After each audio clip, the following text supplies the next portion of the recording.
내 인생의 주인공은 나야 나. 육아하는 숨은 고수 발굴 프로그램 숨고맘 TV입니다. 안녕하세요. MC 김성아입니다. 오늘의 고수님은 어떤 고수님이실지 정말 궁금하시죠? 고수님 안녕하세요. 안녕하세요. 자기소개 부탁드립니다. 네, 안녕하세요. 19년차 초등교사 유영미입니다. 교사이지만 직장인입니다의 작가이기도 합니다. 초등학교 선생님이시면서 책까지 내시다니 정말 대단하신데요. 어떤 고수님이실지 오늘 이야기를 통해서 내가 전문 분야 밝혀주세요. 네, 알겠습니다. 네, 오늘 고수님 어떤 이야기 나누시고 싶으실까요? 네, 오늘은 제가 교직 에세이를 쓴 이야기를 좀 나누고 싶어요. 그래서 모든 사람들이 다 작가가 될 수 있다라는 메시지를 드리고 싶었습니다.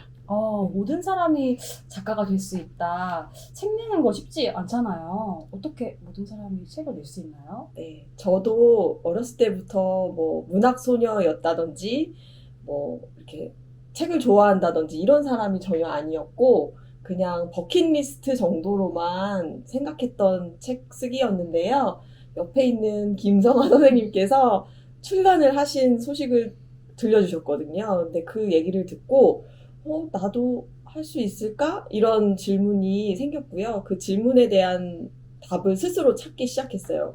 그러고 나서 한 1년 정도 후에 제가 진짜 출간을 하게 될 수 있었습니다. 먼저 나 자신에 대한 물음에서부터 시작이 되었다. 이게 좀 중요한 포인트인 것 같은데요. 저도 그랬더니 이제 궁금한 점이 생겼어요. 우리 고수님께서는 그럼 학창 시절은 어떤 학생이었나요? 학창 시절은 제가 그냥 그저 해맑은 학생이었어요. 지금도 많이 해맑으시네요. 계속 해맑습니다. 네. 그래서 때로는 좀 똑똑하다는 소리도 들었지만 그 이상을 노력하지 않았던 것 같아요. 네. 할 수 있는 요만큼만. 네. 해냈다. 그래서 그 천장을 뚫을 생각을 제가 하지 않고 그냥 그 천장 아래에서만 만족하는 그런 삶을 살았던 것 같아요. 그래서 어쩔 때는 성적이 굉장히 좋다가 또 어쩔 때는 안 좋다가 그러면 이제 슬럼프가 올 때마다 그냥 그래 나는 이 정도야 하면서 나의 천장을 계속 낮춘 거예요. 그러다 보니까 굉장히 이제 작은 물고기로만 살았던 그런 존재였던 것 같아요. 물고기 코이처럼 네. 어떠한 어항의 크기만큼만 자라는 물고기처럼 네. 하셨다라는 네. 표현이죠. 그런데 그랬던 고수님께서는 아까 글을 쓰는 사람으로서의 도전을 시작을 해보셨고 그리고 많은 사람들한테 글쓰기에 관련된 나만의 전문성을 보여주시고 싶다라고 말씀을 해주셨는데 그렇다면 요즘에 관심 있는 분야는 어떤 것인가요? 네. 요즘에는 이제 제가 에세이로 시작하다 보니까 에세이에 대한 관심이 많고 말 나온 김에 어떤 네. 책인지 좀 소개 좀 부탁드려요. 네. 부끄럽지만 네. 저는 이 책을 출간했습니다. 네. 교사이지만 직장인입니다. 라는 책인데요. 요즘에 이제 교사분들이 많이 힘들어 하시는 분들이 많아요. 그리고 최근에 이제 마음 아픈 사건도 있고 해서 선생님들께서 굉장히 더 많은 관심을 보여주는 네. 책이 되었어요. 감사하게 생각하고 있는데요. 저는 사실 우리 마음속에 다 있던 단어거든요. 교사는 이지만 우린 직장인이야. 우리 좀 힘들어. 이런 얘기를 다 하고 싶었던 상황이었는데 사실 이거를 함부로 말할 수 없는 상황이었죠. 사회적으로 힘들어요. 우리 직장인처럼 살고 싶어요. 직장인이에요. 라고 했을 때 사회에서 우리를 바라보는 시선이 그래도 너네는 편하잖아. 연금이 있잖아. 방학이 있잖아. 뭐 이런 얘기들을 저희한테 해오면 저희는 이제 힘든 얘기를 입 밖으로 꺼내기가 좀 어려웠던 것 같아요. 괜히 그러면 뭐 불평하거나 투덜대는 것 같은 네. 느낌을 드릴까봐 아마 그랬을지 않을까 싶어요. 네, 그래서 그 마음에 있는 질문을 또 제목으로 만들게 되었고요. 그리고 그 하루하루 저희가 얼마나 힘들게 살아가는지가 좀 녹아있기도 해요. 너무 힘들죠. 네. 화장실도 못 가고 네. 진짜 방광염으로 진짜 고생하시는 선생님들 정말 많으시거든요. 네, 그래서 근데 저는 그 이야기를 막 너무 힘들어요 이렇게 쓰기보다는 좀 저만의 좀 유쾌함과 발랄함으로 좀 쓰고 싶었어요. 그래서 좀 웃긴 단어들이나 좀 말도 안 되는 그런 구성들도 있어요. 근데 그런 거가 오히려 저의 매력이라고, 제 글의 매력이라고 많은 분들이 이렇게 설명해 주시더라고요. 그래서 저는 그런 평가를 받으면서, 아, 책은 내가 반을 쓰고 독자가 또 반을 쓰는 거구나. 아, 네. 또 명언 나왔네요.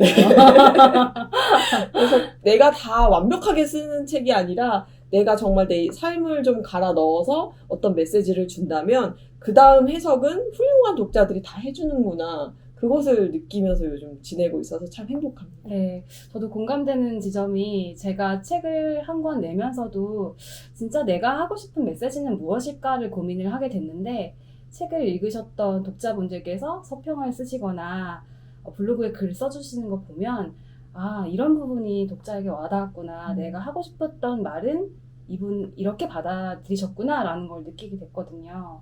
또 책을 쓰는 과정을 통해서 또 같은 공감대가 생겼네요. 네, 맞아요. 가장 그럼 최근에 책을 내시고 정말 생각지도 못했던 경험을 하셨거나 굉장히 감동받았던 순간 있으실까요? 아, 그 얘기하면 또 울어야 되는데. 네, 저는 일단은 생각지도 못하게 북토크라는 거를 했는데요. 제가 낸 출판사는 감사한 곳이긴 하지만 좀 작은 곳이었어요. 그러다 보니까 이제 대형 출판사들은 북토크 지원이라든지 이런 여러 가지 이벤트를 해주시는데 저 같은 경우는 저 혼자 오롯이 홍보를 좀 맡아야 하는 그런 상황이었어요. 그래서 제가 용기를 내서 이제 북토크를 준비하게 되었는데 그 북토크를 처음부터 끝까지 제가 다 섭외에서부터 이제 마무리까지 제가 다 혼자 하면서 어휴, 대단하시네요. 정말 좋은 경험을 많이 했습니다. 그래서 가장 처음에는 저희 아들을 제가 MC로 제 북토크 MC로 세웠다는 아드님을요. 네. 그래서 저희 아들이 사실은 요즘에 사춘기 어린이에요. 지금 5학년. 5학년. 네, 5학년 학생인데. 충분히 사춘기 많죠. 네, 눈빛이 좀 있고. 네. 자꾸 말끝마다 왜요. 네, 그리고 문을 이제 쾅. 문을 닫기 시작하고. 그래서 때로는 굉장히 아직은 아기 같은 모습도 있지만, 이제 조금씩 그 형아들의 그 눈빛이 나오긴 하더라고요. 그러면서 이 아이와 내가 어떻게 소통할 수 있을까? 이제 시작인데 나는 앞으로 이 아이와 어떤 삶을 이끌어 가야 되지? 이런 고민들 굉장히 많이 했었어요. 근데 그 북토크에 제 아들을 MC로 이렇게 섭외를 하면서 제가 이 북토크가 이 아이한테는 잊지 못할 추억도 될 뿐만 아니라 사춘기를 이렇게 잘 풀어가는 열쇠가 되지 않을까? 이런 기대도 좀 하면서 네, 시작하게 되었습니다. 그래서 그 과정에서 걱정은 사실 되게 많이 됐죠. 왜냐하면 실수할까봐 우리 아들이 실수하고 목소리도 작을까봐 말도 잘 못할까봐 웃지 않을까봐 굉장히 많은 걱정을 했고 사실 제가 준비하는 강의보다 아들 멘트를 더 많이 고민하긴 했었어요. 그 정도로 정말 아드님 분량이나 파트에 정말 신경을 많이 쓰셨네요. 네, 왜냐하면 아들은 제가 이렇게 컨트롤할 수 있는 부분이 아니기 때문에 변수이기 때문에 굉장히 마음이 무거웠어요. 후회하기도 했었고요. 그런데 네, 이거 내가 왜 한다고 했지? 뭐 아들을 왜 시켰지? 이런 후회도 되게 많이 했는데 그럴수록 저는 더 집중하고 잘할 수 있다라고 제가 마음에 계속 다졌거든요. 괜찮아, 잘 될 거야. 이렇게 저를 다독거리면서 했는데 정말 그 믿음대로 아들이 너무 잘해줬어요. 네, 그리고 또 제 북토크에 와주신 분들이 너무 저희 아들에게 박수를 많이 쳐주셨거든요. 그래서 그 아이에게 그 주신 박수의 기운이 아이가 오롯이 다 받았어요. 그래서 그 박수의 기운을 받은 아이가 신나하더라고요. 그러면서 그 MC 자리를 막 즐기는 모습을 보면서 정말 이렇게 하길 잘했다 이런 생각도 들었고 10년 후에는 자기 북토크를 또 하겠다고 아들도 그 얘기를 하더라고요. 근데 아이템 없거든요. 뭐 계획 전혀 없어요. 네. 이제 만들어가는 거죠. 네, 그래서 그렇게 거기서 이제 선언을 한 거죠. 공언을 하면서 이제 자기의 정체성을 나는 10년 후에 북토크 할 사람이야 이렇게 갔더라고요. 네. 이야.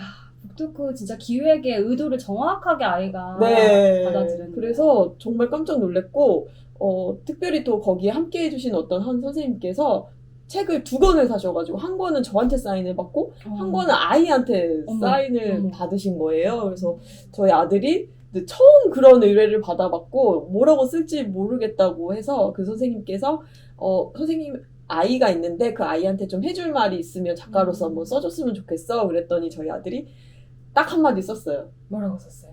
놀아. 렛츠 플레이 이렇게 하더라고요. 네, 그래서- 노는 게 남는 거다. 네, 놀아라 더 이렇게. 놀아라. 젊을 네. 때 더 놀아라. 네, 그걸 알더라고요. 빨리 알더라고요. 교수님 거기 모셔야겠어요. 네, 놀기 교수님이시거든요. 네, 그래서 생각해 옛날 같았으면 제가 아니 그렇게 신성한 사인회에 네가 노라를 쓸 수 있니? 막 이렇게 생각했을 텐데 제가 이렇게 마음을 열고 그 아이를 봤기 때문에 제가 이번에는 뭐라고 얘기했냐면 노르는 거 되게 중요한데 넌 그걸 어떻게 알았어? 너 되게 인생에 심오한 진리를 쓴 거야. 너 사인 되게 멋졌어. 제가 이렇게 얘기해줬거든요. 관점이 완전히 달라지셨어요. 네, 그래서 아이를 바라보는 관점도 저도 바뀌고 아이도 바뀌고 또 저희 옆에서 바라본 남편도 바뀌고 그래서 제가 작가가 되는 이 과정들이 모든 과정들이 저에게도 좋았지만 저희 가족에게도 또 좋은 영향을 미칠 수 있었습니다. 네, 정말 훈훈한 이야기가 지금 엄청 오고 갔는데요.